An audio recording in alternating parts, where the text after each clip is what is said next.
Good morning, everyone. My name is Nicholas Lamar Suter, and this is In Time. We are covering today the live press conference that Representatives Ro Khanna and Thomas Massie are holding with the Epstein survivors. We understand 10 of the survivors are going to be speaking today. More than 100 will be present. We'll discuss the details of that in just a minute. We're also covering, Donald Trump has said today that he will be sending troops to Chicago, reiterating what he said yesterday. This in spite of a judge finding that he has violated posse comitatus by sending troops to Los Angeles. So Chicago is not keen on having troops there. We will be following that as is necessary. The troops may be sent as early as today. So what is this press conference? And let's just see. Oh, and I'm getting an advertisement coming in on my, all right, there we are.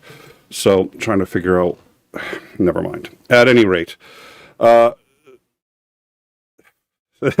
I have mixed feelings, actually, about this press conference. They're all good with one minor exception, which is that I can tell almost nobody is covering it. We have a feed directly off of Representative Ro Khanna's YouTube channel. That's because NPR, what is it? The House feed, none of the other channels that I can find are covering it, which is really disappointing and amazing given the nature of what it is that we're going to be discussing and what we're expecting today. Representative Khanna, has said that today will be, quote, explosive. We here try to avoid using words like that, but it certainly is distinctly possible. We've learned that they are comprising the two representatives and the what is now being called the Oversite Dems. It's the Dems and several Republicans on the Oversight Committee are comprising their own client list. This is staggering. It's obviously, it goes without saying that it's a wise idea, and it's how you do an investigation. They shouldn't be having to investigate this. Presumably, this is why we have a Justice Department. I think at this point we can decisively claim that the Justice Department is utterly inept. We know that they have no interest in investigating this. We know, and they fired all the career prosecutors, which there's a very good reason you want a career prosecutor in something like this. It's because they have something to lose by fucking it up. And right now, if Pete Hegseth inadvertently releases plans to attack the UK on Signal, first of all, this administration has to permit so much incompetence that he may actually be okay. But if he's not, what happens? He gets fired and he goes back to his old job, being a co-host or co-anchor on Fox News. He's got no career to lose. He has more to lose going back to Fox News and doing his job there than he does working as the defense secretary here in the United States. It's utterly insane. So Pam Bondi has very little to lose other than possible criminal repercussions if she is deliberately withholding information, criminal information, to protect Trump, which at this point I think is a credible argument. If they're composing their own client list, this would contradict Pam Bondi's assertion that there's no more people out there to indict. This client list looks like it's going to be rather large, so her lie in that regard is going to be rather big. If they produce their own client list, where to begin? It's going to be a certifiable nightmare. The reason is all of these people are going to be extraordinarily wealthy. Yeah, sorry, we did have a lag spike. Not sure what caused that. I will keep an eye on it. It appears to have restored. So, we've never streamed it this time, so I it's curious to know if our internet is the same as it has always been. So, at any rate,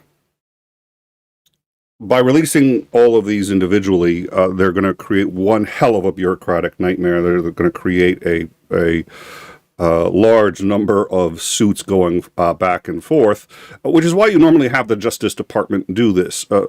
Pam Bondi couldn't discover if Colonel Mustard did it in the bedroom with a revolver. So they're stuck doing what they're doing, and I think their hope that this is going to pressure Congress, if not the White House, to release the files. I don't think anything's going to pressure the White House to release the files, because I think Trump is guilty as sin on this. That's my view, and I think that's the only one that would explain why he was so keen on this before he realized he'd actually have to release it. So again, they're using words like explosive, and I'm hoping that we see something that's going to cause some significant forward momentum here. But the lack of coverage by mainstream media is the silence is deafening, and I honestly am surprised and very disappointed. Like I said, it was hard to find a stream to latch onto. The only one we got is directly from Representative Ro Khanna's YouTube channel. So that's what we're going to be doing. Let's see.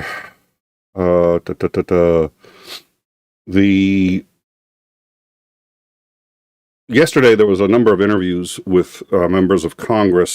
They tried to include as many Republicans as possible, including Speaker Johnson, in an effort to convince them that this is important enough to involve all of Congress, not just the Oversight Committee. And Johnson was not swayed. In fact, they described him, if you saw, we covered the press release afterwards. We covered that. You can find that. That's was yesterday's second show, I think.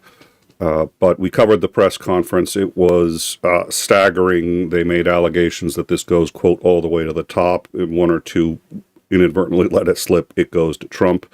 They implicated members of Congress, if in nothing more than, at a minimum, the cover-up. And again, they're creating their own client list, which would fly in the face of everything the FBI and the Department of Justice have said, meaning, once again, a massive conspiracy involving the Department of Justice and FBI. If there is a client list, if the victims themselves are able to comprise a client list using a small committee in Congress, why the hell has the FBI and Justice Department, who received this prepackaged from the New York Police Department, why have they been unable to come up with a client list? Why do they say there is no client list? This is done. Everybody's been prosecuted who possibly can be. Speaker Johnson was at the meeting in which several people walked away in tears after hearing the stories of the victims. Now, I will say this. I am concerned when I hear they walked away in tears and it was so powerful and this and that. And the reason is because sometimes power like that can cause us to think emotionally and in a reactionary way and say we must attack whoever we think might be responsible. No, there's a process to this, and the process sucks and the process is long. But the reason we have a process is not so much to convict guilty people, but to protect innocent people from being wrongfully convicted. In fact, that's how our justice system is set up, innocent until proven guilty. But my understanding is it wasn't just the testimony of these women and what happened to them that was given at this meeting, but also how Ghislaine Maxwell was involved. And that's extraordinarily important because she has received preferential treatment, and she has given a statement to the deputy, the Deputy Director of Justice. And now in this statement, she basically said she had no idea that Epstein was doing any of these things. She loved Epstein very much, but she really had no idea, and all of these accusations are preposterous. And then that was released publicly, and they pointed out that not many people who are accused of a crime get the Deputy Director of Justice to release their statement for them, publicly denying what they've done. That's an uncommon occurrence. But in this case, the Deputy Director is also Donald Trump's former defense attorney, criminal defense attorney. And the reason this is important is, if you know anything about the law, once you've been somebody's defense attorney, you've always been their defense attorney. What that means is you're not permitted to act against their interests going forward. You don't have to necessarily, if they're not paying you, if you've been fired, anything like that, you don't have to defend them, but you may not act against their best interests going forward because you have information that is privileged. The privilege is held by the client, which means anytime there's a conflict of interest and you may be doing something that would harm them, you are not permitted to be involved. So this man already has a conflict of interest by becoming the deputy for the Justice Department, the deputy director, because if the Justice Department should for any reason have to investigate Trump, he can't be involved. He can't do it. And yet here he is interviewing someone who has been tied to a criminal conspiracy which absolutely has Trump's name in it, and a bunch of documents that include his name as well. All of this stinks to high heaven. It's absolutely shocking, and almost nobody is covering it. I'm at a loss. I'm aware Trump wields a tremendous amount of power. Most of his power is emotional. MAGA is interested in Trump for emotional reasons. They're not sitting there saying that, well, we understand how the economy works and we're sure the tariffs are going to work because of X, Y, and Z. I've had very few people defend tariffs to me based on logical reasoning. I've had them defended to me on the grounds that other people should have to pay for America's businesses being sent abroad. And like, do you understand what the tariffs are doing to companies like Ford? They can't make cars here anymore because of the tariffs. But that notwithstanding, that emotional defense of Trump is, I think, also what is going on inside the Trump White House and is what is going on inside of Congress. All of MAGA have infiltrated Congress, have infiltrated and have been, handed it, very few people more MAGA than Kash Patel, who has suddenly gone very, very quiet. Kash Patel was very much for prosecuting everybody on the Epstein files. I have no doubt, because he's just that stupid, that he genuinely believed Trump had no involvement in the Epstein case. Once he saw the files, he shut his mouth, and he shut it quickly. And the reason is he's not so stupid as to not have figured out that anything he says at this point is going to get him into trouble. If he says Trump's in the files, he's going to have... He could end up getting, two in the chest if he says that. He would not be the first person to be physically threatened, and possibly not the first person to have been killed over this. So he's not going to sit there and say that Trump's in the files. However, if he says Trump isn't in the files, he's just become a co-conspirator. So all of a sudden, Kash Patel is real quiet. Pam Bondi is in another really unbelievably difficult position. I wouldn't trade places with Pam Bondi for all the tea in China, because she's already said that nobody's in the files. And now a lot of people are in a position to dispute her. Where is she going to go from there?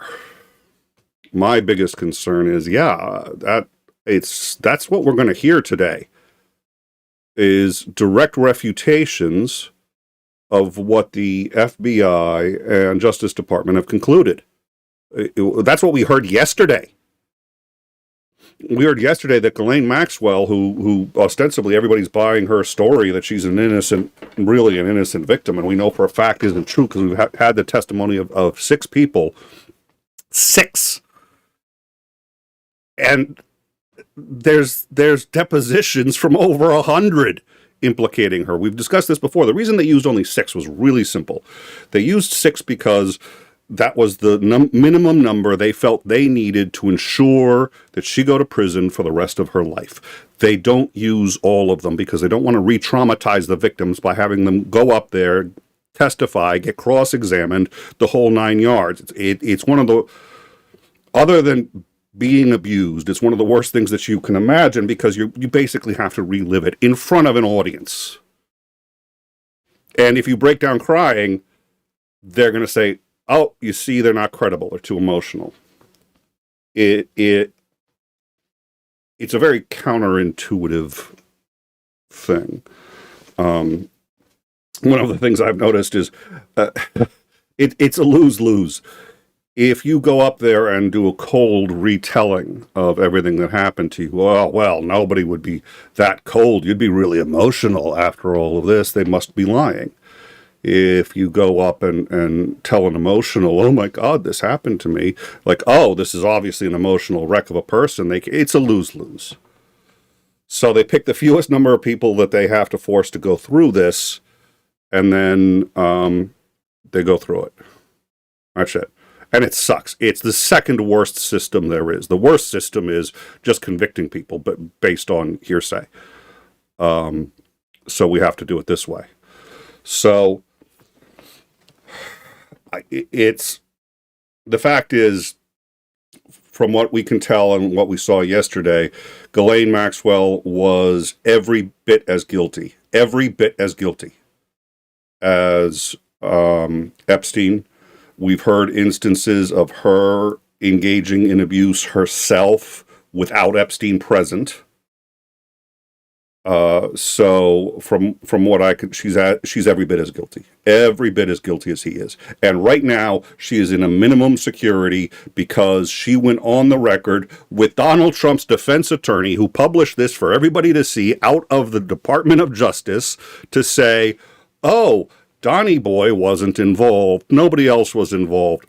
There are hundreds of victims, but nobody was involved. I do want to, before this, and is going to start, we got about 10 minutes, but how many victims were there? We don't know. The courts have given 200 Jane Doe victims. Now, what this means is the courts know their name. These are not anonymous victims. The courts know their name, and in most cases, depositions have been taken of some kind from the Jane Doe victims. That's 200 confirmed victims. Yesterday, when listening to the press conference, we heard 2 congressmen banty about the word thousands of victims. I am cautious about that. It is entirely possible. We don't know. Everybody, when speaking publicly, has the tendency to, and this is why I said before, like, we're seeing reports, so this is going to be explosive today, oh my God, and hey, listen, I hope so. I think it actually probably will be. Yesterday's was very big if you were listening with us yesterday, but we don't know until we know. So I don't know if there were thousands. I'm not going to use the word thousands. I think it's worth pointing out there may be thousands. There may be, we don't know. What we know is there's at least 200 who are Jane Doe, have been certified by a court as going on the record saying they are a victim. There's at least 200. There's about 204, I think, something like that. It's 200. So we are using on In Time for now the number hundreds of victims. We have heard multiple people who are credible use the word thousands, but we don't know if that's hyperbole. or if they really have something that indicates that, and that's an important distinction. So I do not want to minimize but I also don't want to use hyperbole if we don't know. So what we know is hundreds, and that's enough, because right off the bat, Pam Bondi has to be full of shit. And excuse my language. This is an extraordinarily important conference, I think, so I'm trying to clean it up. But in this case with Pam Bondi, we know there are hundreds of victims. That we know. And she says, basically, with Epstein and Maxwell, we got everybody involved. Really? Really? Only 2 people victimized hundreds who, by the way, claim that people like Donald Trump also victimized them. That's on the record. That's a deposition that one of the victims performed sexual acts on Donald Trump. And she described it. She had to wear gloves for various reasons, the whole 9 yards, got into it. We've played it. I'm not sure what would be causing the buffering at this point. All right, so it looks like buffering is an issue. Oh, it looks like it isn't for anyone else. Okay, good. I would like this to be as good as possible. It's going to be starting in about 5 minutes. So you can either believe Pam Bondi, who says there were hundreds of victims but only 2 perpetrators, or the victims who say, oh, there were parties, every rich person you can imagine was there, lots of perpetrators. We have footage of all of the, and by the way, Pam Bondi has admitted that they've got video footage of these crimes being committed, but seems to suggest that they only have footage of the victims being victimized, not of the abusers. How does that work? How do cameras installed specifically to record all of this activity catch only the victims and not the people committing the abuse? Pam Bondi needs to go to jail. 90% of this administration needs to go to jail. This is utterly insane, and here we are 4 minutes out, and to the best of my knowledge, almost nobody is covering it. It's one of the few, every now and then people, thank me for what I do on this show, and I say it's a privilege, and it is. And this is one of those times when I feel privileged to be able to carry this when it looks like there's not a lot of interest. And the less interest there is, the more I get interested in why. Johnson is a diehard MAGA, but he has to be aware that at some point he's got culpability in this if he continues to block it. So either he's got another reason to block it, he's an idiot, or he's only, I don't know. So this is an attempt to get, and they said this yesterday, there's many congressmen who are sympathetic and empathetic to this cause, but there are a number who aren't.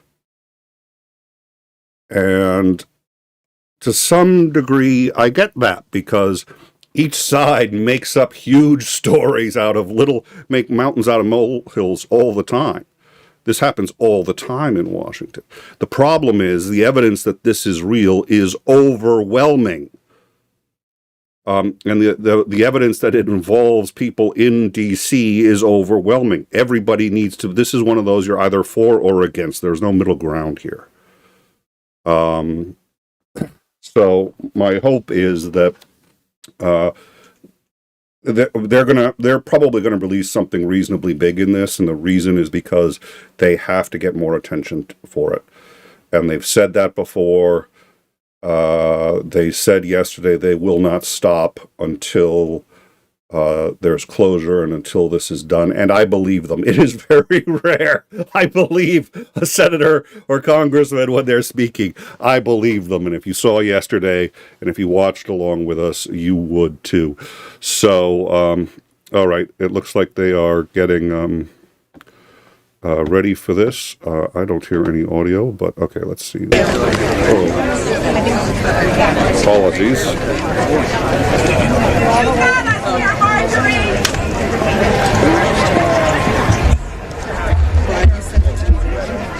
Apologies if that was suddenly really loud.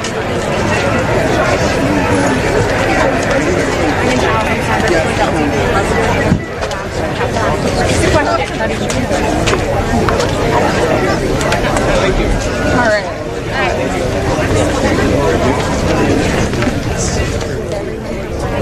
Turn that down just a bit. All right, we'll get back to that in a second.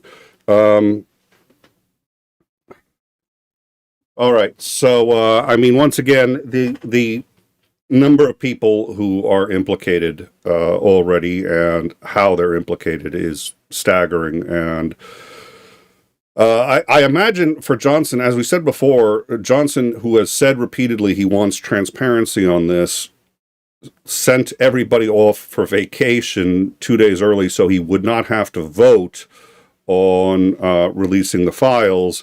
The oh dear Lord, I always forget the name of the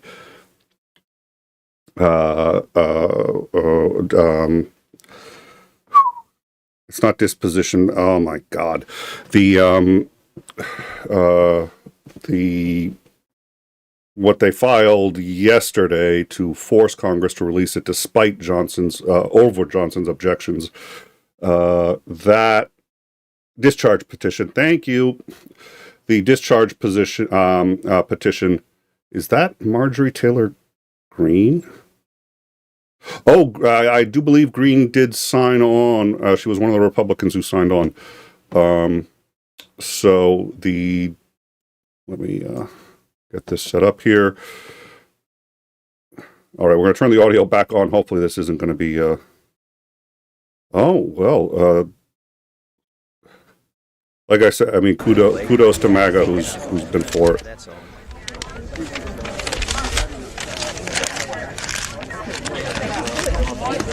Smart. I'm telling you, you have done this. All right, how's the audio on that? It's hard for me because I get a different audio thing. I just want to make sure you guys, it's not too loud, not too soft.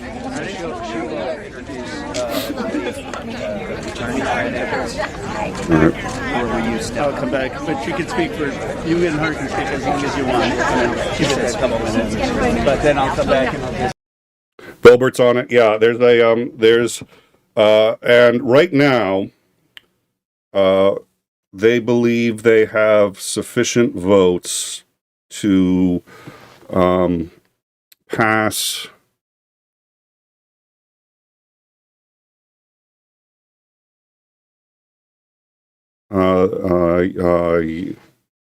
Yeah, they look like. Oh, hold. I'm sorry. I believe it's starting. Calm down. People can speak when members of Congress are speaking. I just want to make sure that the victims and survivors are going to be heard today. I want to begin by thanking Brittany Henderson and Brad Edwards for their tireless work in the pursuit of justice, and I want to thank Sarah Drury on my team for working with them. Above all, I want to thank the survivors who are here today, whose courage and strength have brought us to this moment. I want to thank my co-lead, Congressman Thomas Massie, and Congresswoman Marjorie Taylor Greene for standing with survivors here today. Today, as you can see, we're united in restoring trust in government. We're here not as partisans, we're here as patriots. We begin the work of bringing this country together, progressives, independents, moderates, and yes, MAGA supporters, to demand truth and justice. A nation that allows rich and powerful men to traffic and abuse young girls without consequence is a nation that has lost its moral and spiritual core. Americans are asking a very simple question. How is it possible that in the richest, most powerful country in the world, there are corrupt special interest forces, both foreign or domestic, that are preventing the release, that have a stranglehold on our government and are preventing the release of the full Epstein files? There is something that is rotten in Washington. Less than 1% of these files have been released. We are demanding today on the discharge petition that all of the files be released. We know we have 212 Democrats and we have 4 Republicans, courageous Republicans like Thomas Massie, Nancy Mace, who was so emotional yesterday after talking to the survivors, Congresswoman Boebert, and Congresswoman Marjorie Taylor Greene. We need just 2 more signatures to force the release. So we gather here on the steps of the Capitol to confront these corrupt forces. Today we stand with survivors. We stand against big money. We stand to protect America's children. That is really what this is about. I now want to bring up my Republican colleague, Thomas Massie. He has shown so much courage, so much leadership. And I saw some people, I say the same thing about Marjorie Taylor Greene. She has shown so much courage on this issue. I saw some people when I was coming here calling her names. We've got to stop that. We've got to stop the partisanship on this issue. This is an issue where they both have shown real courage and leadership, and I appreciate them joining us today. Congressman Massie. I want to thank my colleague Ro Khanna for co-leading this effort to bring transparency and justice for these victims. I hope my colleagues are watching this press conference. I want them to think, what if this was your sister? What if this was your daughter? When these survivors speak, the Washington establishment is asking the American public to believe something that is not believable. They're asking you to believe that 2 individuals created hundreds of victims and they acted alone, and that the DOJ has no idea of who else might have been involved, that nobody else did anything that rose to a criminal enterprise. The American people know that's not true. Now, the Speaker of the House just offered a fig leaf to my colleagues. They're going to vote on a non-binding resolution today that does absolutely nothing. I appreciate the efforts of my colleague 𝐒𝐚𝐬, who's leading the Oversite Committee. They may find some information, but they're allowing the DOJ to curate all of the information that the DOJ is giving them. If you've looked at the pages they've released so far, they're heavily redacted. Some pages are entirely redacted. And 97% of this is already in the public domain. So I'm calling on my colleagues. Be one of the next 2 who sponsors this discharge petition. I think it's shameful that this has been called a hoax. Hopefully today we can clear that up. This is not a hoax. This is real. There are real survivors. There are real victims to this criminal enterprise. And the perpetrators are being protected because they're rich and powerful and political donors to the establishment here in Washington, D.C. So today we're standing with these survivors and we're giving them a voice, and I want to close by thanking them. They are brave. I hope they encourage other survivors to come forward and to tell their stories, not just of Jeffrey Epstein and Maxwell, but anywhere in the country. This is a message that we are sending. This is a litmus test. Can we drain the swamp? Are there people who are outside of the reach of the law? I don't think there should be. So hopefully today we'll get 2 more signatures on the discharge petition. That's all we need. And with that, I want to introduce the bravest woman in Congress, Marjorie Taylor Greene. I find it interesting that the 3 Republican co-sponsors are women. These are women standing up for women. And Marjorie was the first to do it. And I think she deserves all of our gratitude for breaking that barrier and leading the way for the other Republicans. Hopefully they can find their spines as well. And with that, I give you Marjorie Taylor Greene. Yes. Good morning. This is my 5th year in Congress, and this is the largest press conference that I've seen since I've been here. And this is because this is an issue that matters so much to Americans. This is an issue that doesn't have political boundaries. It's an issue that Republicans and Democrats should never fight about. As a matter of fact, it's such an important issue that it should bring us all together. It's grieved me to watch the arguments and debates take place among my colleagues and even the administration. I think this is something that was worth fighting for. You see, the women behind me are going to tell you stories that you've never heard before. These are unimaginable horrors that they've lived with for their entire lives since they were very, very young. But these are also similar stories that many children, teenagers, women, and even men are enduring nightmares right now as we speak. You see, these women have been fighting since the 1990s. I heard one woman tell us yesterday since 1996. And they have carried with them shame. But I want to tell you something. The shame does not fall on these brave, courageous women. The shame falls on every single person that coldly turned a blind eye to their abuse. The shame falls on every single person that enabled it. The shame falls on every single person that took money to continue it. And the shame falls on the people in power over the past several decades that protected the monster, Jeffrey Epstein, and his cabal that continued a nightmare. Those people deserve the shame. And today we are coming forward and we are going to fight like hell for these women, because we have to fight like hell for those that are enduring sexual abuse and are living in a prison of shame.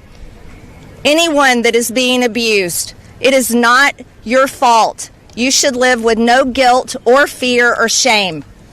All of the fault belongs to the evil people that do these things to the innocent.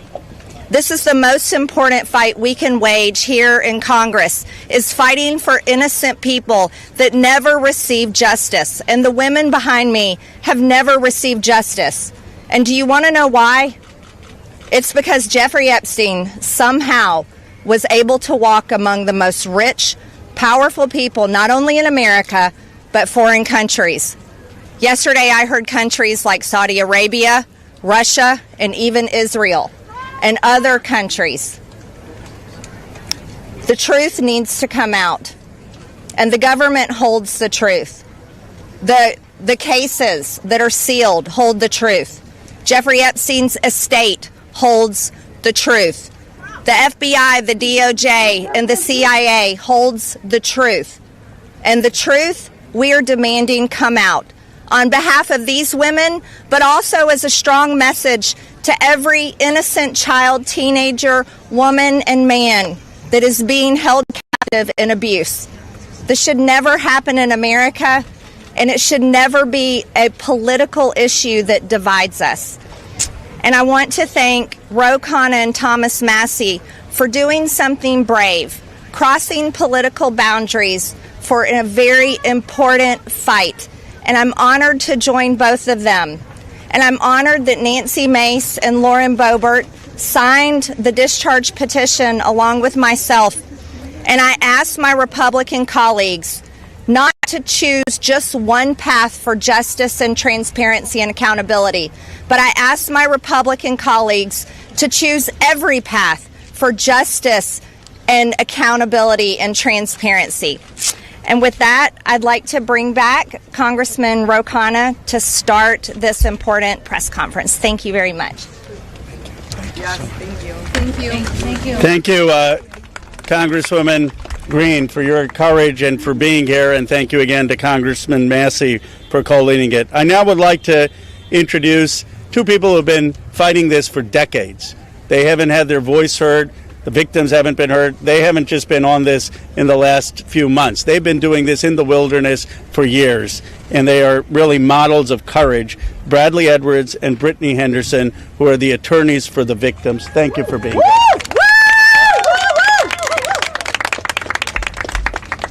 Thank you, Ro and Thomas Massie. I really appreciate you putting forth this discharge petition. It's tough to understand that we have to be here because this doesn't seem like a partisan issue. This is an issue, sex trafficking and sexual abuse transcends politics. We as Americans expect equal protection under the law, and there can be no doubt that Jeffrey Epstein received far greater protection than any of the victims that he abused for years. In 2008, Courtney Wild walked into my office because she was a part of a federal investigation into Jeffrey Epstein where all she wanted was the government to talk to her. Little did she know the government had worked out a secret immunity deal for Jeffrey Epstein, and we had to file Jane Doe's versus United States of America to prove that Jeffrey Epstein worked out an illegal non-prosecution agreement with the government. That was 2008. It took us 10 years battling the government pro bono for the judge to ultimately determine that the victims' rights were violated. The government has mistreated them after Jeffrey Epstein mistreated them. We then filed civil lawsuits against Ghislaine Maxwell, which has resulted in her being in prison. Our civil lawsuits led to her prosecution. We filed lawsuits against Jeffrey Epstein, against his estate, and against two financial institutions, JP Morgan and Deutsche Bank, that proved that they knowingly provided the financial infrastructure for a sex trafficking operation. Unfortunately, all of the documents and evidence that we have worked so hard to gather hide behind protective orders, confidentiality agreements, and bank secrecy laws. That is why this discharge petition is so important. While we have seen the documents, you haven't. And when you see the documents, you're going to be appalled.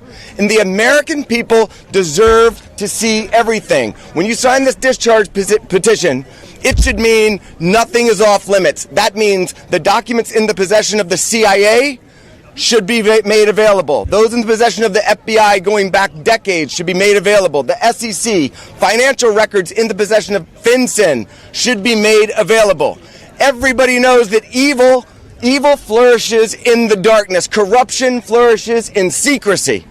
It is time right now to make a difference for the women that are behind me right now. They have been courageous and fought through this whole thing. Whether you're a Republican or you're a Democrat, this one is an easy call. You're an American who cares about equal rights and equal protection under the law. If you care about these women, if you care about our country, and you care about this issue, this should pass with flying colors. I really appreciate everybody being here.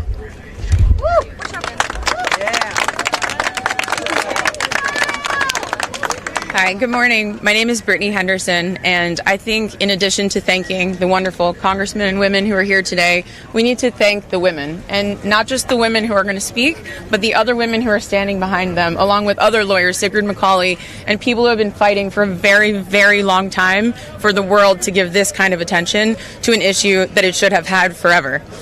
This administration has the opportunity to do what the past administrations did not do. This administration can either stand with the victims and stand for the victims, or it can continue to hurt the victims like has happened in the past. We aren't here just to ask for transparency, though. We're here, too, to ask for protection.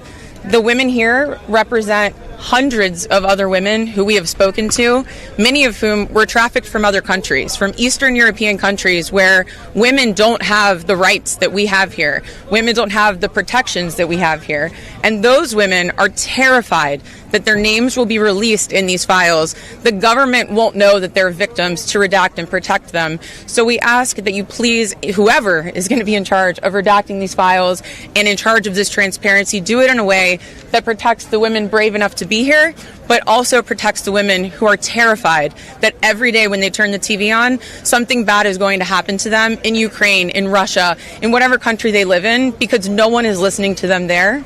So thank you for being here. Thank you for listening. And please protect these women while we seek transparency. Good morning. My name is Anushka DiGiorgio, and I stand before you today as a survivor of both Jeffrey Epstein and Ghislaine Maxwell. I want to thank Congressman Massie and Ro Khanna for their role in putting together this very, very important bill. Every day of this journey toward healing has come at a profound cost to my mental health. But I am here I chose to come because this bill really matters. I speak today not only in service of my own recovery from trauma inflicted by Maxwell and Epstein, but to honor the lives, the courage and sacrifices of Virginia Giuffre, Caroline Andriano, and others who could not continue. Their voices mattered. Their stories must not be forgotten. Accountability is what makes a society civilized. Equal opportunity and equal consequence for all. Consequences are not about punishment alone.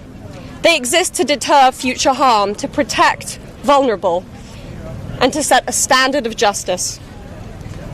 If Ghislaine Maxwell were pardoned, it would undermine all the sacrifices I made to testify and make mockery of mine and all survivors' suffering. That is why the Epstein Files Transparency Act is so essential. It requires the Department of Justice release all the records related to Epstein and Maxwell investigations, flight logs, immunity deals, internal communications, and even the records surrounding Epstein's detention and death. And crucially, it forbids withholding documents simply because of embarrassment, reputational harm, or political sensitivity. This is about ending secrecy wherever abuse of power takes root. But transparency alone is not enough. Survivors need protection, resources, and legal support. If this Congress is serious about justice, then let this moment also affirm your commitment to provide victims with the legal aid they need to confront abusers, to navigate complex systems, and to reclaim their power. Transparency must be matched by support, or else too many victims will remain silent out of fear and lack of access. The statistics demand action. Nearly 1 in 5 women in America will experience rape or attempted rape in her lifetime. Every 74 seconds, someone is sexually assaulted. Every 9 minutes, that person is a child. These are not numbers, they are people. They are your daughters, your sons, your constituents, your friends. Statistically, 1 in 5 of your families will face this nightmare. The days of sweeping this under the rug are over. We, the survivors, say no more. I want to help create a world where survivors of sexual abuse and abuse of power can come forward safely. And I ask Congress to join me in that effort, not only by passing this bill, but by ensuring that those who step forward have legal support to face their abusers and see justice done. When Judge Berman gave Epstein survivors the chance to finally speak, the world listened. After so many years, survivors were heard. That moment was historic, and so is this moment. For me, the turning point was when I had my daughter, and on the day she was born, I knew I had a responsibility to protect her and to protect all children. Move over to the grass. I have to use my voice, the voice that had been silenced by fear and shame for so many years. Make no mistake, my polished exterior is a shield hiding a wound that still bleeds. But through this wound, I have found purpose. To be part of lasting change in how we confront exploitation and abuse. And to be clear, the only motive for opposing this bill would be to conceal wrongdoing. You have a choice. Stand with the truth, or with the lies that have protected predators for decades. I am no longer weak. I am no longer powerless. And I'm no longer alone. And with your vote, neither will the next generation be. President Trump, you have so much influence and power in this situation. Please use that influence and power to help us, because we need it now and this country needs it now.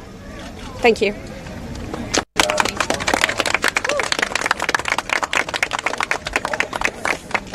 Hello. My name is Annie Farmer, and I was 16 years old when I was flown to New Mexico to spend a weekend with Epstein and Maxwell. That same year, 1996, my sister, Maria Farmer, reported what happened to me there, along with reporting her own assault at their hands and their theft of sensitive photos of herself, of me, and our younger sister that she had taken for her work as a figurative painter. I am now 46 years old. 30 years later, we still do not know why that report wasn't properly investigated, or why Epstein and his associates were allowed to harm hundreds, if not thousands, of other girls and young women. We have never been told whether those images were found when they discovered a large amount of child sexual abuse material on his property. As a psychologist, I understand that when the systems meant to protect us recreate the abuse cycle, the betrayal that occurs can be just as damaging as the original trauma.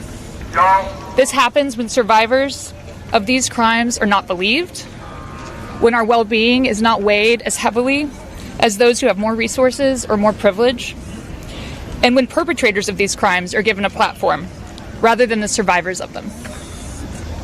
For so many years, it felt like Epstein's criminal behavior was an open secret.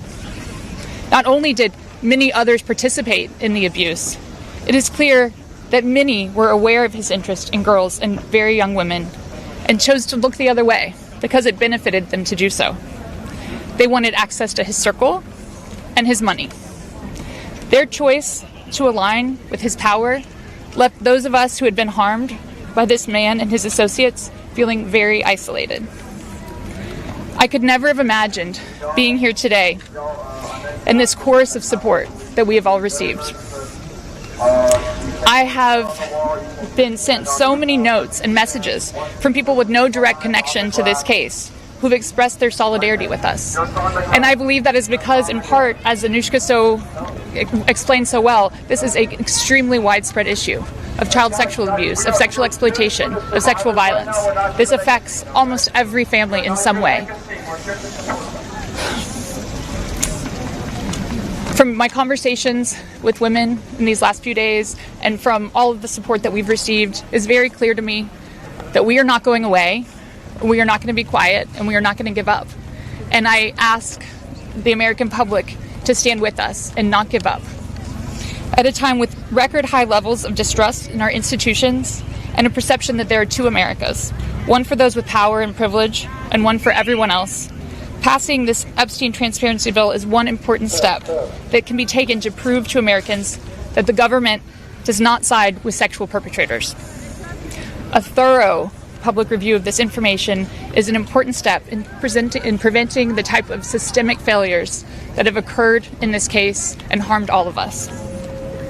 An important step towards healing for those involved. Thank you.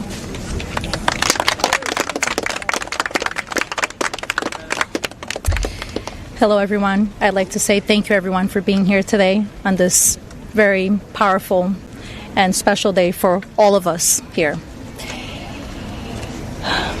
My name is Marina Lacerda.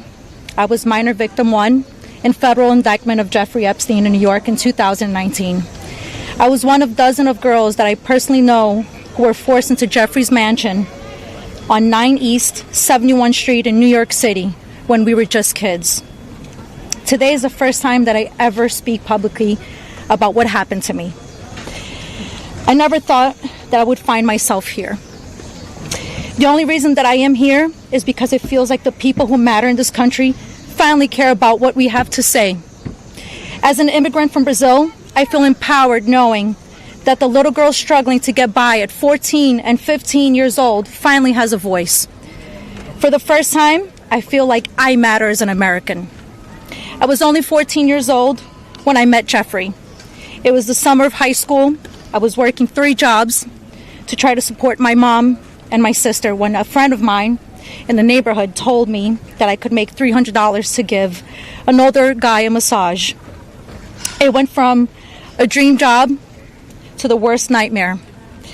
Jeffrey assistant Leslie Groff would call me and tell me that I needed to be at the house so often that I ended up dropping out of high school before 9th grade. And I never went back. From 14 to 17 years old, I went and worked for Jeffrey. instead of receiving an education. Every day I hope that he would offer me a real job as one of his assistants or something important. I would finally have made it big, as, like we say, the American dream. That day never came. I had no way out. I was, until he finally told me that I was too old. There are many pieces of my story that I can't remember, no matter how hard I try. The constant state of wonder causes me so much fear and so much confusion. My therapist says that my brain is just trying to protect itself. But it's so hard to begin to heal knowing that there are people out there who know more about my abuse than I do. The worst part is that the government is still in possession right now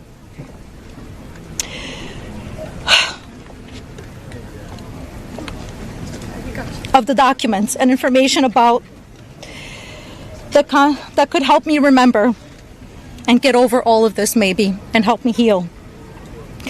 They have documents with my name on them that were confiscated from Jeffrey Epstein's house and could help me put the pieces of my own life back together. But I don't have any of it. And I know the same is true for many of these women.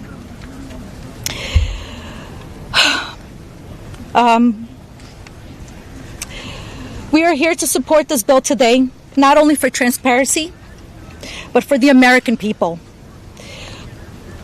But if the government is going to release these documents to the public, describing the crimes committed by Jeffrey Epstein and others, the least that they can do is give me my documents that they have about me. The other survivors deserve the same respect from our government.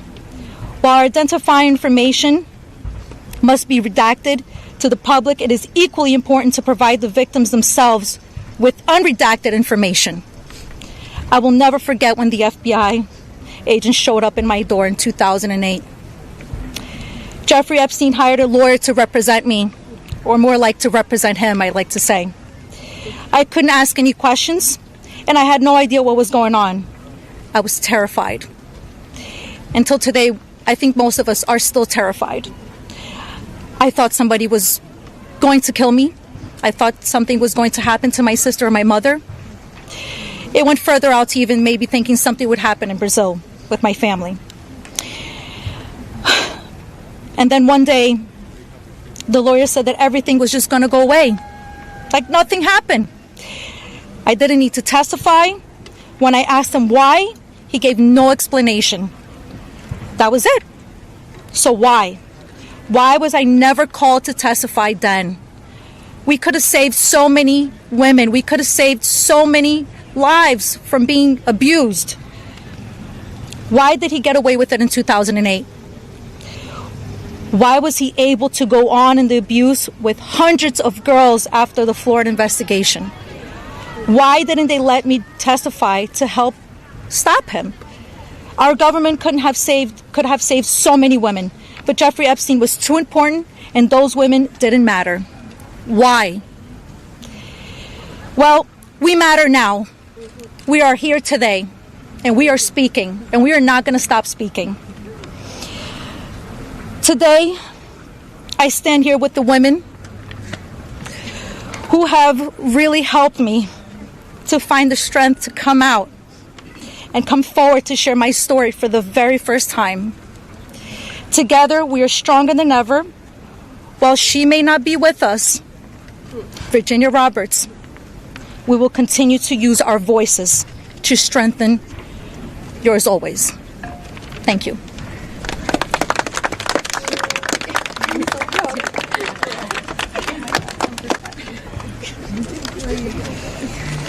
Hi, my name's Courtney Wild. I just wanted to take a second and just have a moment of silence for all the women survivors that aren't here with us today, that passed away due to anxiety, depression, trying to keep up with this case. A moment of silence, please.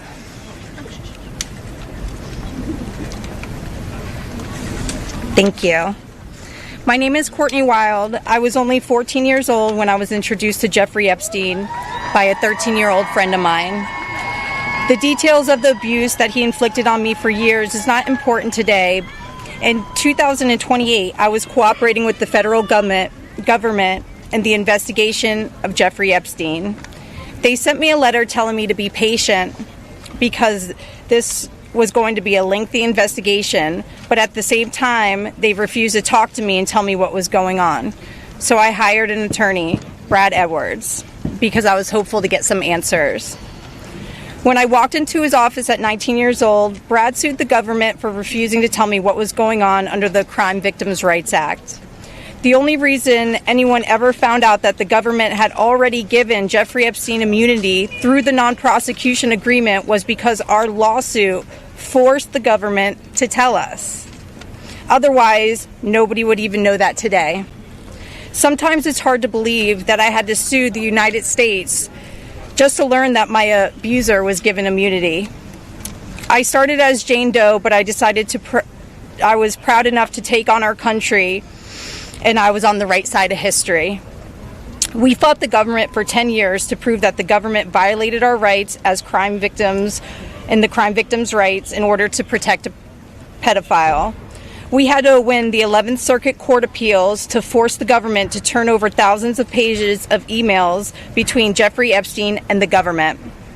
Those emails provided the proof that the government worked very hard with Jeffrey Epstein to violate our rights. Why? Why did the government work so hard to protect Jeffrey and not so hard to protect me and my other innocent friends? Why was Jeffrey so important to the government, and why was I so insignificant?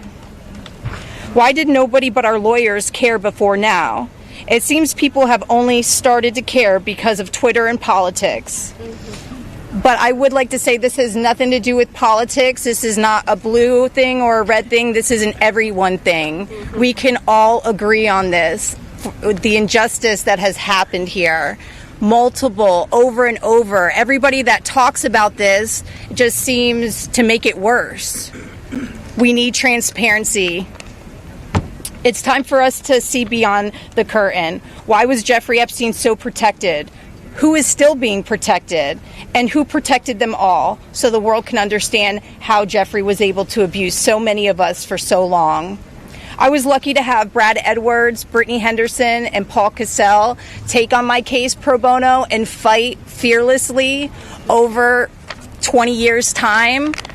I would like to thank them, and I'd also like to ask the Trump administration to please sign off on the Crime Victims' Rights Reformed Act, the Courtney Wild Crime Victims' Rights Reformed Act that's we're trying to get passed here so we can loopholes in the CVRA case that Epstein's attorney used to their benefit to get away with this. Thank you so much.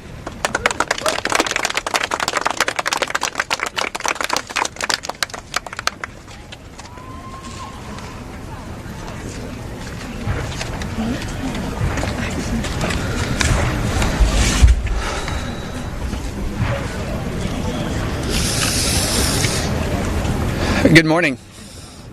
First and foremost, we want to extend our deepest gratitude to Brad and Brittany Edwards, Congressman Massie and Khanna, and above all, the brave survivors who have entrusted us with the privilege of speaking today on behalf of Virginia, outraged Giuffre, as her family. We are here today because we support H.Res.581, the Epstein Files Transparency Act, in its entirety.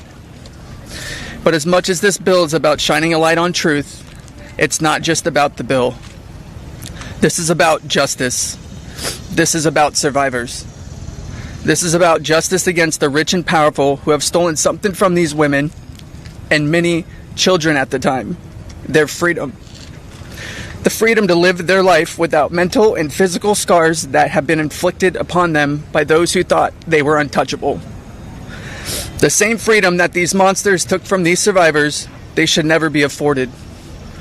They should never be allowed to continue their lives with impunity. Let's be clear. This is not a political issue. This is not about left or right. This is about humanity. This is about doing what's right. And this is about ensuring that the future we leave behind isn't one where the powerful can hide behind their wealth, their influence, and their money to evade justice. Our plea to you, whether you're a dad, a mom, a brother, or a sister, look your young ones in the face.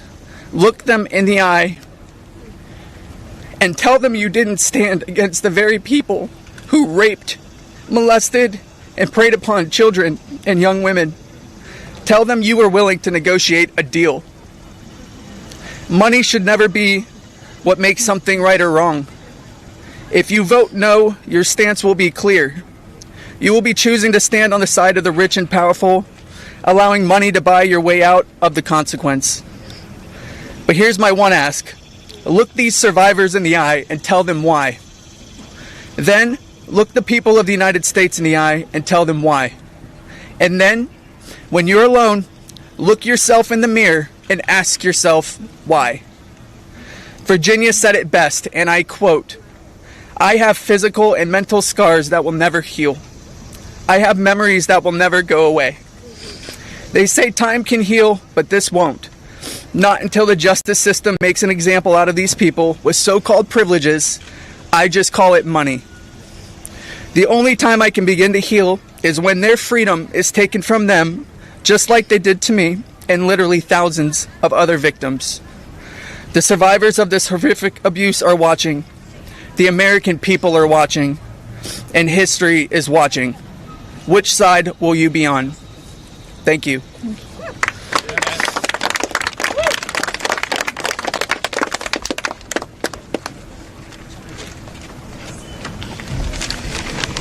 Hello, my name is Jenna Jones, and I was only 14 years old when my friend brought me over to Jeffrey Epstein's house in Palm Beach in 2003. I had a terrible home life, but I was such an innocent kid then. I always did my best in school, and I had such a positive outlook on life. Until that day that I met Jeffrey, I have never been more scared in my life than I was that first time that he hurt me. I remember crying the entire way home, thinking about how I couldn't ever tell anyone about what actually happened in that house. This guy was so rich and had so many pictures with so many famous people, and no one would have ever believed me if I told them. I want to thank Congressman Ro and Congressman Thomas Massie for having me here today. It was really hard for me to find my voice and to become strong enough to speak about my abuse. I didn't come forward until 2019, and even then it was like I was afraid of a ghost. I know that I was just a little kid, but sometimes I still feel like it is my fault that this happened. Being given the opportunity to speak at the United States Capitol building about something that is so important, not just to me and the women before you, but to the entire country. Together, we can finally make a change. And that is thanks to the people like these two congressmen and their teams who actually care about the victims. If you are a member of Congress and you are listening to all of us speak here today, please really listen to us. Please vote for this bill to be passed. Please recognize how important it is for transparency relating to Jeffrey Epstein. Whether you are a Democrat or a Republican, this does not matter. This is not about sides. You are an American, and you are a person who has chosen to serve in an elected position to stand up for those you represent who cannot always stand up for themselves. We are those people. We are the Americans that you promised to protect. And we need your help.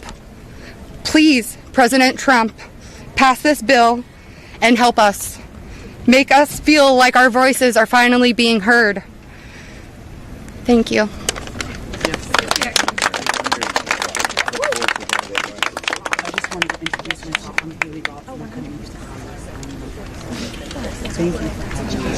Thank you.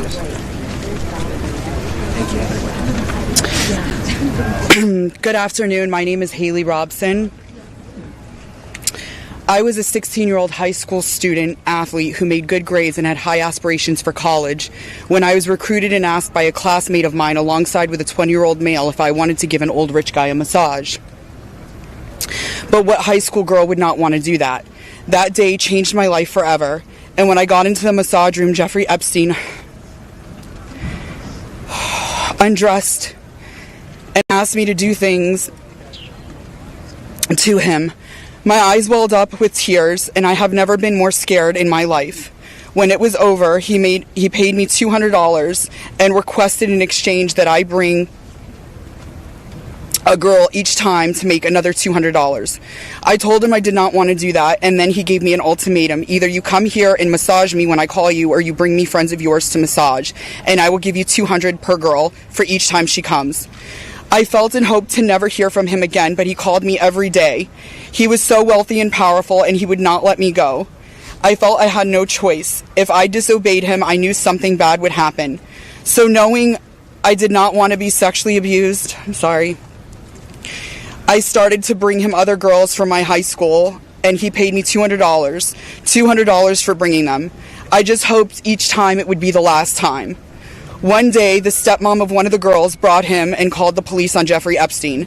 The police then called me in for questioning.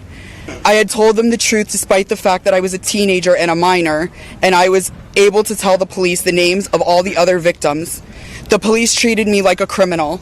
I had, by this time, had turned 18. I had been with Jeffrey since I was 16 and for 2 years. So they had told me So they told me I was going to be arrested. My name was then distributed to the press as a co-conspirator of my abuser, who I detested.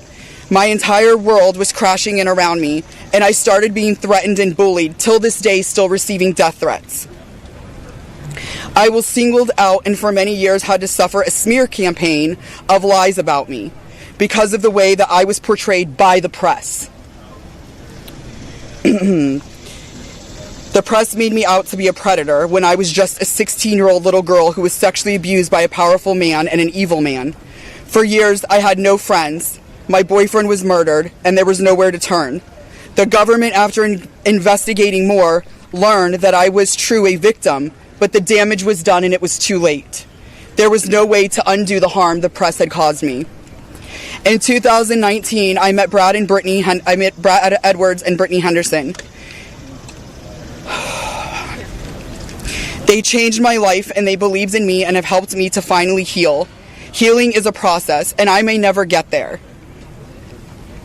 But the passage of this bill requiring the government to produce all the evidence that it has gathered on Jeffrey Epstein and 𝐒𝐭𝐤 Maxwell is a huge component of healing for me and for the many other women who have suffered for so long. For many reasons. First, we and the rest of the world need answers. Why was he so protected? And why didn't anyone ever care to stop him? It doesn't take a brain surgeon to know that if he is spending thousands of dollars a day paying high school girls he abuses and other access to, and had a lot of access to cash. I learned through my attorneys in the JP Morgan class action case that there were years when his staff withdrew over $1 million in cash a year. Was that not a big enough red flag? There were wire transfers to other victims, and the government did not protect us. The banks did not protect us. So lift the curtain on these files and be transparent. Every single time a new conspiracy gets circulated in the media, whether he is still alive, what powerful person had him murdered, who was on the Epstein client list, and there are names going around on TikTok and Instagram, we, the survivors, are suffering. We take our kids to school and everyone is talking about it.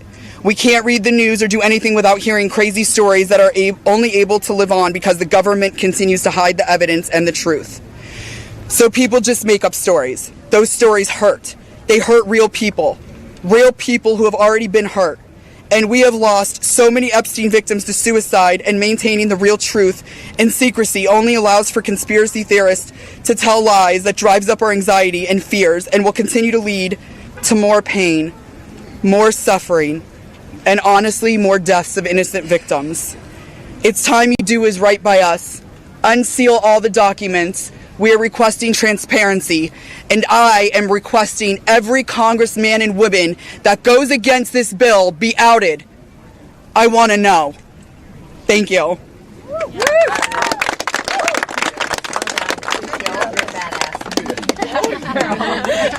was great. Tear into the press and tear into Congress. Full respect. Hi there, my name is Lisa Phillips, and I'm the host of a award-nominated podcast called From Now On, a platform supporting survivors. I want to thank all of my survivor sisters who came before me today. I'll be very short. In the year 2000, I was taken to Jeffrey Epstein's island while on a photo shoot on a nearby island. Who I saw and what I experienced there was a glimpse into a very dark and disturbing world. For years after, I tried to avoid Jeffrey, but he had introduced me to Katie Ford, the owner of the Ford modeling agency. Epstein's reach went to the very top of fashion, arts, and entertainment. This did not just happen to underage girls in Florida. In New York City, hundreds of young, ambitious women were abused by him. Epstein was not just a serial predator, he was an international human trafficker. And many around him knew, many participated, and many profited. And yet, he was protected. So I stand here today for every woman who has been silenced, exploited, and dismissed. We are not asking for pity. We are here demanding accountability, and I'm demanding justice. Congress must choose. Will you continue to protect predators, or will you finally protect survivors? And also, I would like to announce here today, us Epstein survivors have been discussing creating our own list. We know the names. Many of us were abused by them. Now, together as survivors, we will confidentially compile the names we all know who were regularly in the Epstein world. And it will be done by survivors and for survivors. No one else is involved.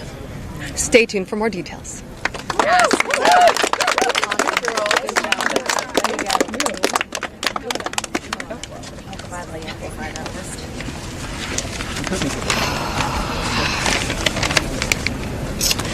Hello, my name is Shantae Davies, and I'm here before you today as a survivor of decades of pain, trauma, and betrayal at the hands of 𝐒𝐨𝐮 Maxwell and Jeffrey Epstein, and the people who enabled them, and a government that for far too long refused to help.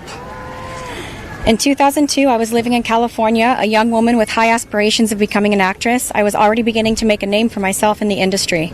A person I trusted, someone I thought was a friend, invited me to meet a powerful woman who could help advance my career. That woman happened to be 𝐒𝐨𝐮 Maxwell.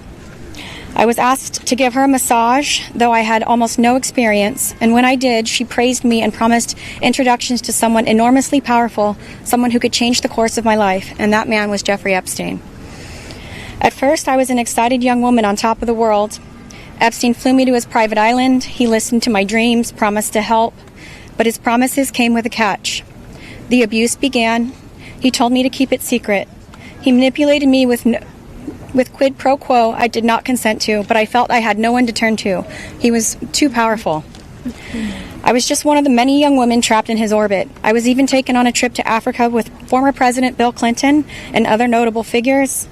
In those moments, I realized how powerless I was. If I spoke out, who would believe me? Who would protect me? Epstein himself was the most powerful leader of our country. Epstein surrounded himself, with the most powerful leaders of our country and the world. He abused not only me, but countless others, and everyone seemed to look away. The truth is, Epstein had a free pass. He bragged about his powerful friends, including our current president, Donald Trump. It was his biggest brag, actually.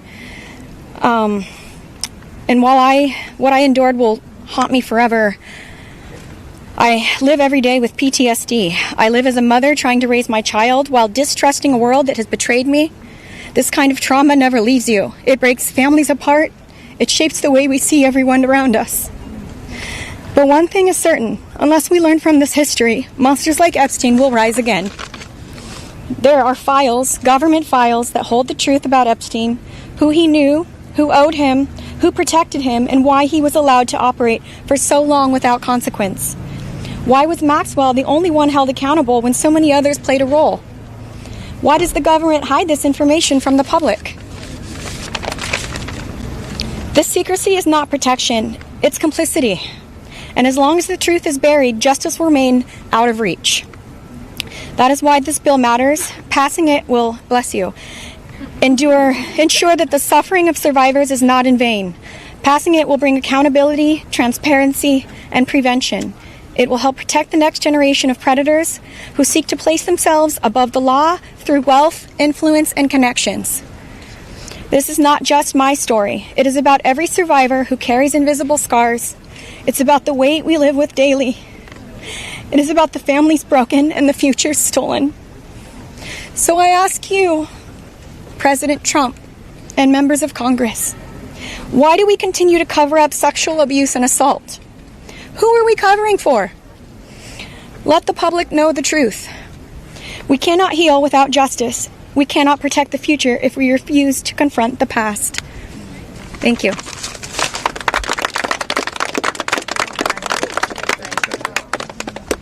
Let's just give a round of applause for all the courage and strength that the survivors have shown.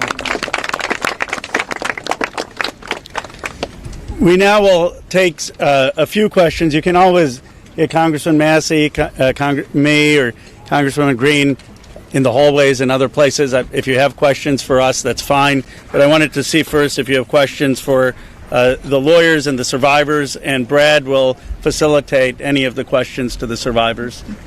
Yes. This question would be for the survivors, Mr. Edwards. The president has said that this Epstein issue is a hoax, is the words that he used. Can we get your reactions to what you think when you hear him say that? I'll answer that. Mr. President Donald J. Trump, I am a registered Republican, not that that matters because this is not political. However, I cordially invite you to the Capitol to meet me in person so you can understand this is not a hoax. We are real human beings. This is real trauma. What does it feel like emotionally to hear that? Devastating. It's being gutted from the inside out. Not that I would know what that feels like, but I imagine it's the anxiety buildup with the depression and the survival mode, and then your nervous system goes limp and ironically is shot, and it feels like you just want to explode inside because nobody, again, is understanding that this is a real situation. These women are real. We're here in person. To say that it's a hoax is just not... Please humanize us. I would like Donald J. Trump and every person in America and around the world to humanize us, to see us for who we are and to hear us for what we have to say. There is no hoax. The abuse was real. Now, what goes on behind closed doors, I can't speak for that. What happens around the world politically, I cannot speak for that. But I am here with all of these women, including our attorneys, and I would be more than happy to meet with him, and I will meet him halfway. Mr. Edwards, I wonder if any of the victims could respond to the news from recently about Ghislaine Maxwell being transferred to a lower security prison. In the that one. You want that one? About her transfer to a... Oh, yeah. I'm happy to speak to that. We were horrified to learn that she had been transferred to a prison camp. She is someone who was found guilty by a jury of sex trafficking. She not only, we often hear that she procured women for Jeffrey, which I think is a very sort of polite and minimizing term. She also participated in the abuse. She was a major architect of the scheme. And the fact that she has painted herself as a victim, I think is disgusting. And it was horrifying, I think, to us that we were not told about her prison transfer. We found out about it in the news. 1 minute, I think Anushka maybe has something to say. So, Anushka DiGiorgio, I testified alongside Annie at the trial of Ghislaine Maxwell. I was horrified when I found out not only had Ghislaine Maxwell been transferred to what's called a low security. It's really is like a holiday camp, And then afterwards, I got a notification from the Department of Justice telling me that this was going to happen, when it had already happened. This woman abused children.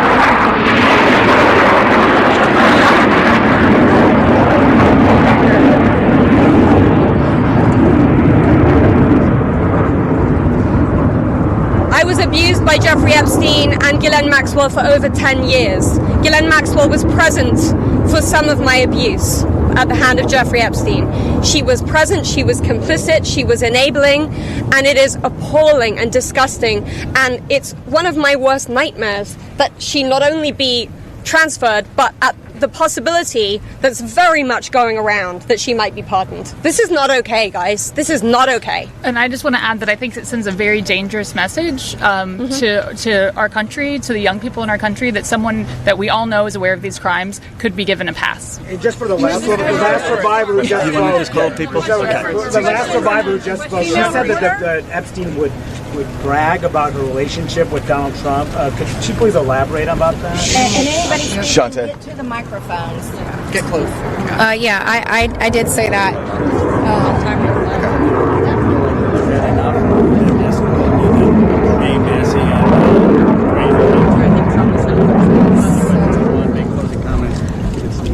My first trip to the Palm Beach residence, I drove there from the airport with 𝐒𝐦𝐚 Maxwell, and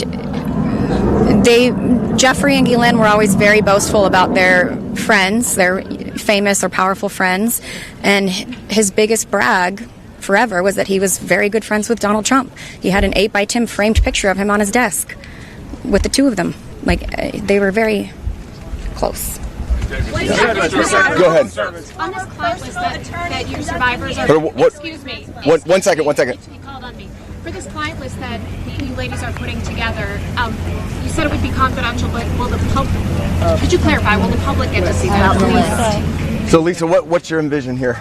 Is it going to go to the public or just amongst the survivors? No, we're reaching out to survivors that are scared. So come on up. We're reaching out to survivors that are scared to come forward and that also know who they were trafficked to. So that's the list that we're compiling. We're not quite sure, how we're going to release that, or even if we're going to. The Department of Justice needs to release the list. Right, because for folks at home, they might be confused. The survivors know the names. You've seen these powerful people. Why can't you say the names? Could you just explain for folks? Why do we have to say the names when the government knows the names? And we're also scared to do so. Look what's happened to so many of the survivors that have revealed names. Yeah, I find the question about the bill. I think it's also worth saying that having represented, I think, between our firm and Boyce Schiller, hundreds of victims, and we've talked to them about the various people that they were farmed out to. So we've created somewhat of a list. Most of these individuals, the victims, are very scared to say these names because they could get sued, they're going to get attacked, and nobody protected them the first time. And that was against one person. So is there a list? There is a list, but just to dispel kind of the common theme here, every one of these women was abused by Jeffrey Epstein, and his scheme was to personally abuse women. When they reached a certain age, he did farm a section of them, some of them, out to some of his friends. That doesn't mean all of his friends. With that said, I'm more than happy to assist in helping create the list behind the scenes and see what we do with it. But if someone's interested, Go ahead. Hold on. I think if someone's interested in prosecuting, they may have something different to say about sharing a list. But they're not sharing a list for nothing to happen, and that's the experience that they've had for all of these years. Yeah, go ahead. Thank you all. We're waiting to see the fate of this discharge petition right now as we're here. The Speaker and others have said that the people he met with yesterday had concerns about your names being released if this bill were passed. And some people I talked to today are not signing the discharge petition because they say you don't want them to. Can you clarify if that is accurate? Do any of the survivors here not want the bill to pass? Yeah. First of all, our legislation, Ro Khanna and I went through this. We talked about this, and we were very careful to make sure that there is an exception so that personally identifiable information, not just their names, but anything they could be identified by, would not be disclosed. And can you speak to that as survivors yourself? Just But I think all of them are on the same page. That they want everything released. Yes, they unequivocally redact personally identifying information and release everything else. okay. Okay. Mr. Edwards, thank you. First time Uh-oh. speaking. I'll go to Marina if we can. Yeah, sure. Marina, you have stayed silent for so many years. Today, this is the first time, if we understand correctly, you have never before gone public with your story and to share this. Can you help us understand why today, why now, and why here? Well, it is not okay for us to be silenced, and it's not okay for Jeffrey Epstein and everybody else to be put on a pedestal. I think everybody needs to hear from us because we know what went on, right? And there is not only me who's been silenced, there are hundreds of women that are silenced. My hope is to stop this abuse for the future, right? For people that are coming up, for women. My daughter, for example, these women have daughters. They most definitely don't want that anymore. And I think mainly this is therapy for all of us too. You know, we want to be heard. Nobody also has never asked me to speak. That's also another thing. So I can say for all of us here, we are here. We want this bill to pass. It is very important. Okay, and we need transparency. We are tired of looking at the news and seeing Jeffrey Epstein's name and saying that this is a hoax. We are tired of it. We are done. We are not going to be silenced, and I hope that my voice will bring other survivors and other victims to come along and speak up so that we can be more of a stronger voice and louder. And so what is your message to President Trump on this? I don't want to send a direct message to him. I'm already scared enough.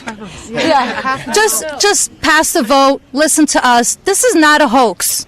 Like, it's not going to go away. And like I said on my speech earlier, we're not going to be silenced anymore. We will be speaking, moving forward, wherever we need to be. We will be, and we need to pass this. Go ahead. Thank you, sir. Jordan Conrad from 𝐍𝐢𝐜𝐚𝐬. You know, for years we've heard that there was an Epstein client list or some kind of a list. And now we hear from the DOJ that there's no list. But for all victims, what do you guys think? I know you're working on your own list, but do you believe that Jeffrey Epstein had a list? Yeah. So there's not a list. Yeah. So here's what it was. Just like you heard everybody today, Jeffrey Epstein created through an organization of enablers, of people that were on his payroll. It was a complicated scheme where others should still be investigated because they helped to enable him and operate this scheme. Without those people, he could not have done this. But the purpose was for him to personally abuse people. With that being said, certain of his friends, he farmed out certain of the women that he was exploiting too. But that wasn't the primary purpose of that scheme, and I don't think he wrote the names of those people down. There's not a list of, hey, here's all of the people that I sent females to. That's just not how that organization worked. Mr. Edwards, Agreed? is there any evidence that Jeffrey Epstein was involved with or tied to the CIA or a foreign intelligence operation? I think that the safest thing for me to say is all files should come out, whether it is with the CIA, FinCEN, SEC, FBI. I'm not just making these up haphazardly. I'm giving you a roadmap where to look. So Go ahead. I was going to ask you, the White House has said that the safety discharge resolution is a very hostile act. What's your response to victims' response? Thank you all for being here.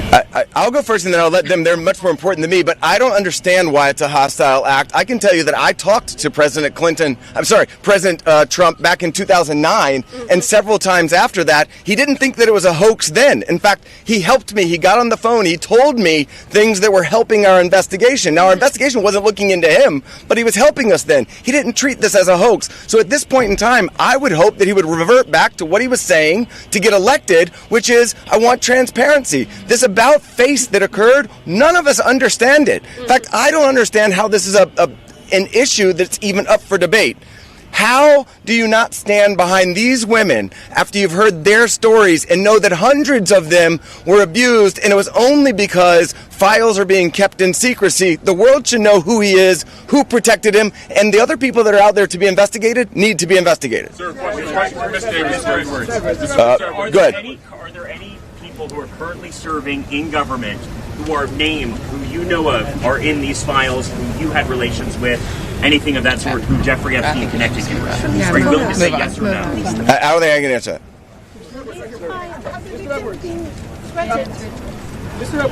Sorry.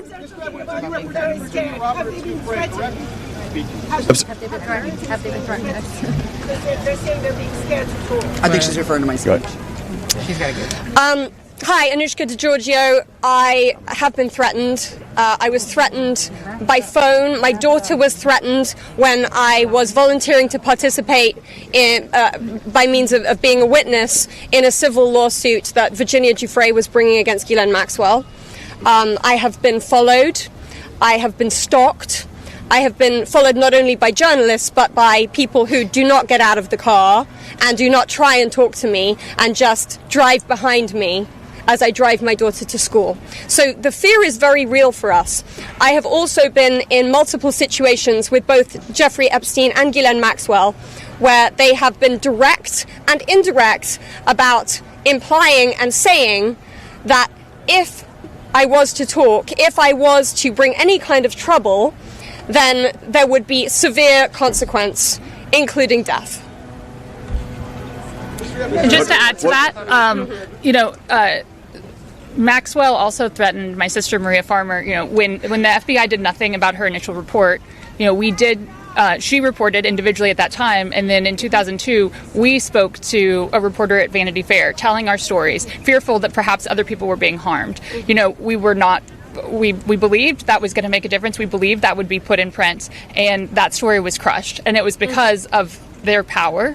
And the message that we got from that was direct threats from Maxwell to my sister about her well-being and her safety and that of our family. So I think many people have similar stories of threats. That has been a very real part of this case. Go ahead, over here. Do any of today's survivors speaking, does anybody here ever have any connection or interaction with Epstein's alleged financier, Leslie Wexner? Nope. Do you want to address that, Andy? I just want to say one thing that's very clear. When people say, please share names, there are names that are very well known, like that of Les Wexner, who everyone knows supplied an enormous amount of Epstein's, financial wealth and allowed this operation to happen. So it's, I think, confusing to many of us why there have not been more ramifications for him, and he's been seen as a victim when clearly, I believe there's more to it. Right here, yep. Yeah. So you represented Virginia Roberts for 12 years. She eventually had to recant the allegations that she made against Alan Dershowitz. She alleged that at the council. Don't answer. We're not talking. All right, next question. Next question. Thank you. Who's next? Why is it that she should be? Yeah, no, we're not answering your question. Anybody else? Go ahead. How did the victims feel about the interview that was given to 𝐒𝐨𝐻 Maxwell? I think there was a woman trying to say something. That's better. Okay, ma'am, I think that you had a question. When you We're not talked in the good. past They used to go to my question. Don't care. Oh my God. You talked in the past on MSNBC about the existence of the Epstein proof data. Have you yourself in the course of litigation seen it? I don't know that we're able to reveal what we've seen and what we have not seen by way of protective order, but my point being in that circumstance was, if anybody wants answers, there's an easy place to get it. I told you where to get it. I said the estate of Jeffrey Epstein has it. Serve a subpoena on them. They'll turn it over.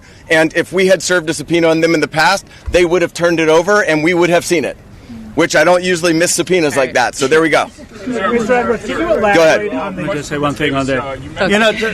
To your question about the allegations, there's a simple answer. Release the files. Let the American public decide. Instead of harassing, I gave you your say. Look. Prominent individual, among others. You're hired by Dershowitz. And there had to have been other counsel.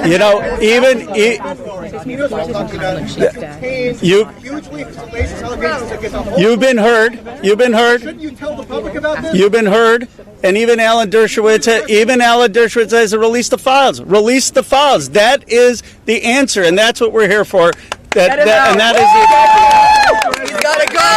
You gotta go. Goodbye. Can you elaborate on the... Sorry.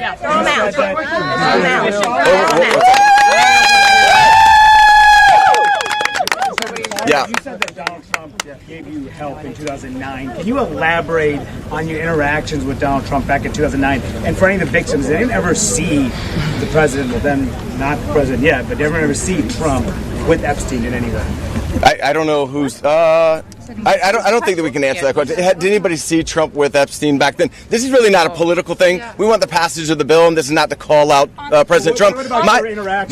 My point was that he was friendly back then, did not think that it was a hoax, and was trying to help. And now it seems like all of a sudden somebody's in his ear and he's not. So I'm hoping he'll come back to where he was back in 2009. Be on the side of the victims and stand with us. On the passage of the bill, go ahead. Representative Caller, I wanted to ask the victims what they thought of the interview with Todd Blanche with the Deputy Attorney General. Did you answer that? Did you answer that? Todd Blanche. Do you want to answer it? I would. Teresa will step up. I would. Teresa J. Home. Happy to speak on that because what I will say is she got this airtime and platform. Her voice was elevated way before our voices were elevated here today. And that same calm, manipulative voice that she had so polite there that day with Todd Blanche was the same polite, coercive, manipulative voice that I heard as she was grooming me to then send me off to the home of Jeffrey Epstein where he would assault me. So that's what she was doing for hours, speaking with me, building relationship with me, building trust with me, allowing me to believe that I was going to get this job, a dream job that I had been recruited from my college, flown across the country from Los Angeles to New York City to interview, so I thought. So her voice that day was the same voice that sent me off to a monster. So nothing can be believed from what she says because she's been charged with perjury. I myself could sit there and listen, and as I did, I sat there and listened to this woman's voice lie. And there was no pushback from Todd Blanche because does he even have the facts to be able to push back on her? We could sit there and push back. Why didn't we get to attend that? Why weren't we there that day? Or why wasn't even one of us consulted prior to that day in that meeting? And why on earth has she been moved from Florida to her? It basically is a prison spa. I mean, let's be real.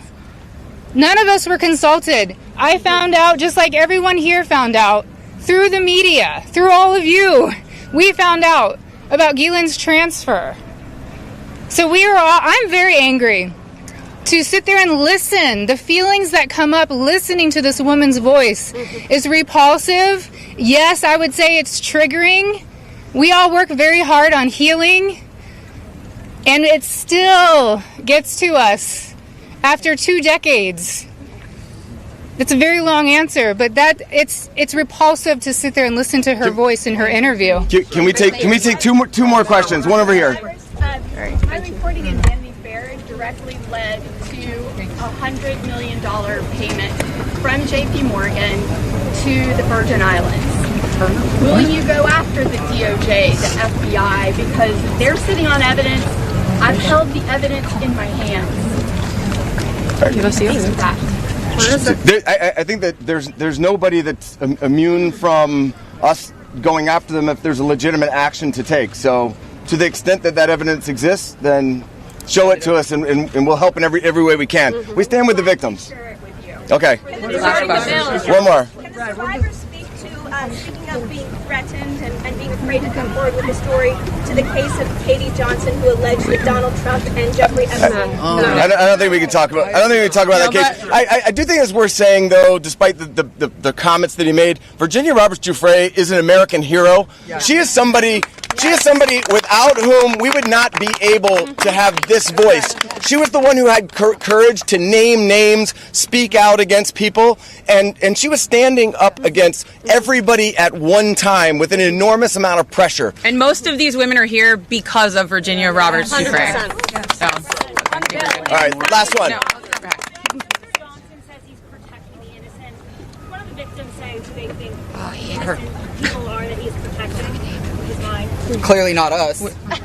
I don't think that anybody knows, but I can tell you that in the Oversight Committee meeting yesterday, they indicated that they were all for transparency, releasing the files, and asked us to hold them accountable. Isn't that right? Yes. They said hold them accountable, so we intend to hold them accountable.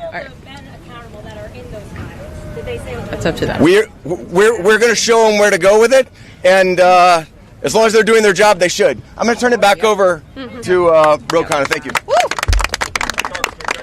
Let me just say this. Let me say this. I think the people back who are testifying here today or speaking out today, they are American heroes. Let's give them another round of applause. And you say, look, Thomas, Marjorie, and I, we're huge believers in the First Amendment, and we believe in free speech, and we take abuse all the time. But you see, you see why it's so hard to do what they have done, because they come forward and you subject yourself to national scrutiny and national questioning. And I just want to say from the bottom of my heart how appreciative I am and how proud I am of what you've done today. You made a big difference. Before I bring on Marjorie and then Thomas will have the last word, I want to summarize 3 basic things that I heard from the survivors. First, they want to know why our government covered up for someone rich and powerful. Why is it that we have 2 Americas? People say, why do you need to release the Epstein files if Epstein is dead and Maxwell is in jail? Because we don't know who all was involved in the cover-up. Why are there rich and powerful people who didn't have justice? They want to know that. Second, many said it's important for their own closure. They don't know their own abuse. They want to understand what's in these files for themselves.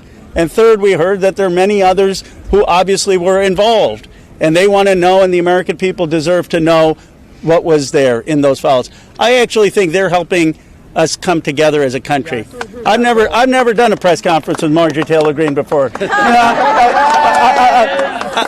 I've done some with Thomas, but look, this country is divided, it's exhausted. This is one thing that we can come together on. Yeah. And I was very clear with Thomas. This is not against President Trump. I would like nothing more than a Truth Social post for him after this press conference saying, just release the files. Be with Massie Khanna. This is about something much deeper. It is about bringing this country together to stand for America's kids, to restore trust, and to move this country forward. So thank you to the survivors for helping us do that. Now I want to introduce Marjorie Taylor Greene. Thank you. Thank you. For everyone watching at home, I think it's important to put yourself in these women's shoes. As you're questioning, why can't they just name the names? What you don't realize is they just told their stories of being raped and being abused, being victimized, being manipulated, being coerced, and basically held in a prison of captivity of sexual abuse while they were young teenagers and extremely young, vulnerable women. And in Jeffrey Epstein's home and the places they went with him, they saw the most powerful people in the world in his pictures, and they saw him with those people. Can you imagine how terrifying it would be to name names like that? These are some of the richest, most powerful people in the world that could sue these women into poverty and homelessness. Yeah, it's a scary thing to name names, but I will tell you, I'm not afraid to name names. And so if they want to give me a list, I will walk in that Capitol on the House floor and I'll say every damn name that abused these women. I can do that for them, and I'd be proud to do it. Now, another thing, this is not about politics, and this is a boiling point in American history where the American people, just like Ro just said, there's become 2 Americas. There's the America for the rich and the powerful and the elite, where they never face any struggles or problems and never experience what real America goes through. And then there's forgotten America that faces all the problems and deals with all the issues and never gets justice for being sexually assaulted and raped by a monster. It shouldn't exist anymore, and people are sick of it. So let's recognize the fact that the administration before, and the one before it, and the one before it, and the one before it, and before it, never did anything about this. So this isn't one political party or the other. It's a culmination of everyone worked together to silence these women and protect Jeffrey Epstein and his cabal. And this is not just rich, powerful people. Think his drivers, his maids, his chefs, all the people, people that worked in his home, security guards. I heard one story from a young woman that was being raped by Jeffrey Epstein when he was out on work release while he was serving time in prison and had an ankle monitor on his leg. Guess what? There was a police officer outside that door. So this list of names is quite a list of names, and it doesn't extend just in the rich, powerful circles. It extends down to the very bottom where people were paid. And again, I will say this, there's victims suffering today in similar circumstances, and they're terrified to name the names of the people that are currently abusing them. And so with these brave, courageous women fighting this fight, this is a fight for women and children and any person that is facing sexual abuse and rape and captivity and human trafficking right now. And so here's what I ask you in the press. Don't go for salacious headlines. Go for the truth and defend these women and help those of us in Congress that are crossing our political party lines for doing the right thing and trying to do it together. And thank you, Ro, and thank you, Thomas. And now I recognize Thomas Massie from Kentucky.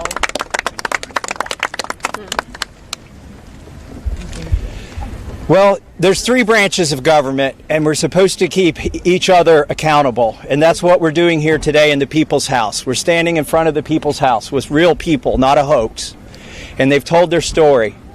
We wanted to give them a platform to speak, and they've had it. They stepped up, and they were brave.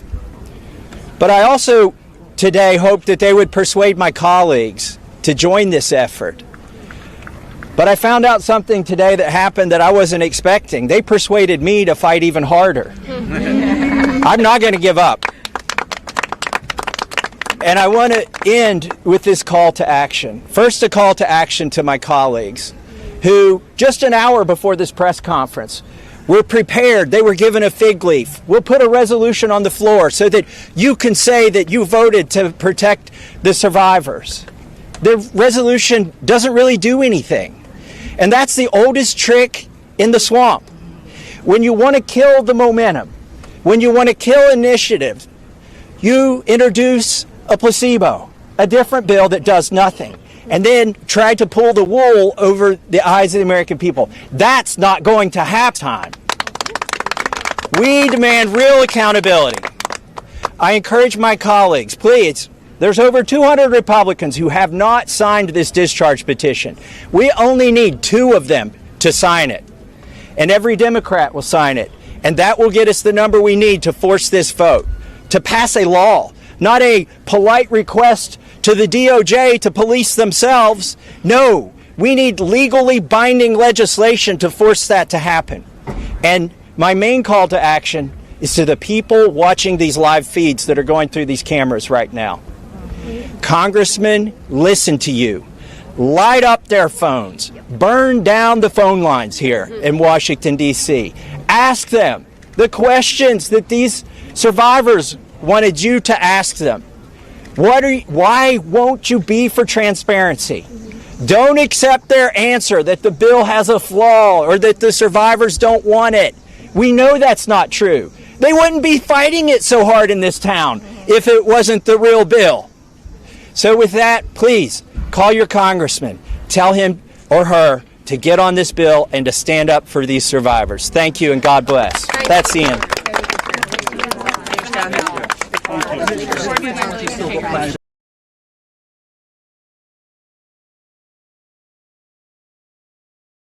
All right. right, and that is the end of the press conference. I am going to be brief. I want to cover just a couple of quick things. They said some things I hadn't heard before, including JP Morgan and Deutsche Bank. We'll cover all of that on and in time. The discharge petition, what that is, and it's been argued before, well, the committee already has the Epstein files. What they are getting is fully redacted versions of the Epstein files, which is not what they subpoenaed. What they subpoenaed was no redactions except for names. They're getting entire pages redacted. This discharge petition is to by law, force every agency, including the CIA, FBI, and others, to release the information. Now, and it would have the full weight of Congress behind it. Because Speaker Johnson opposes this, it has to be done without his support, which is extremely difficult to do. It requires a discharge petition. That petition requires 218 votes. They are too shy. They have every Democrat and 4 Republicans. They need 2 more Republicans, and they can get it passed. As to why they kept saying, Donald Trump, please help us, this and this, my suspicion is he is up to his ears in it, and they know it, but they are applying pressure, because the more they say to him, Donald Trump, please help us, he's got a problem. He either says yes or no. If he says yes and he's involved, his help is not helping himself. If he says no, people are going to say why. So this kind approach to Donald Trump without naming him and without attacking him actually adds to the pressure against him. So that was why that. Also, there was a question about why didn't they name anybody, and they gave an answer, but I'd like to make sure that people understand that. They shouldn't have to. And the reason we have a Justice Department, the reason we have police, so on and so forth, is because people aren't allowed and shouldn't have to settle their own differences with others when it comes to severe matters. That's why there's courts. That's why there's police. And if they name names, what's going to happen is they're going to get sued by these people for defamation. They're going to get sued for all of these things. It doesn't matter if it's true or not. That's why you have a Justice Department that investigates it, and they're the ones who bring the case. The reason we're all here is because repeatedly they have failed to do so. Marjorie Taylor Greene mentioned this, and we had spoken about this last night. He had cooks, he had valets, there were lots of witnesses who didn't speak up or do anything. Why haven't they been sought out? Why haven't they been interviewed? Why haven't they been arrested? Hundreds of victims, possibly thousands, and only 2 people knew? Only 2 people have been convicted, and 1 is on the verge of getting a pardon? It belies credulity, and now you're asking them, without having had the protection of the justice system so far, to name the names and then have Alan Dershowitz or whoever else may or may not be involved go out, attack them without the support of that same Justice Department. That would be insane. That would be suicide. But they did say they are going to make their own list, and that means any of the clients, anybody involved, knows they have a limited amount of time, because that list will be published by someone. And Marjorie Taylor Greene, I can't believe I'm saying this, much to her credit, said she would publish the list herself. She is in a much safer position to do so, and could read the list into the congressional record, and it would offer her some significant protection. She could still be sued, but the suits would be reasonably limited, and it would be on one person instead of each of them individually. And she just reads the list, and none of them are accountable, because she doesn't say who gave which name. She just reads the list. So if you are one of the Epstein collaborators, this hopefully, I would imagine this put a chill, gave you quite a chill, because it looks like they will pursue it one way or another. This discharge petition, my concern is, of course, that it's going to end up being redacted or somehow. Right now, the law seems to be written more in pencil than in pen. Donald Trump has violated the law repeatedly. We'll see where it goes. But certainly if Congress actually passes this, I think that would be a huge win. And so my hope is that that's where it goes. So that's what the discharge petition is. I agree. Reach out to your senators or congressmen, especially the Republican ones, and say that you support this discharge petition. The ones who say, well, it would reveal victims are lying. It does not do that. And that is one of the many convenient lies that they are telling, including, well, we're going to sign another bill. There is a bill right now, and all that bill does is offer support to the Oversight Committee. The Oversight Committee doesn't need a piece of paper saying we support you. They need the unredacted files, and they're not getting them. So this discharge petition needs to pass, and that's why it is a big deal. Thank you all for joining us at this early hour. We look forward to seeing you. Our next scheduled show is tomorrow night, 9 p.m. Eastern, where Commander Lance McMillan and I will discuss more details of this, and you can also join us on the Discord at any time. Thank you all again for joining us, and we will see you later. Have a good day.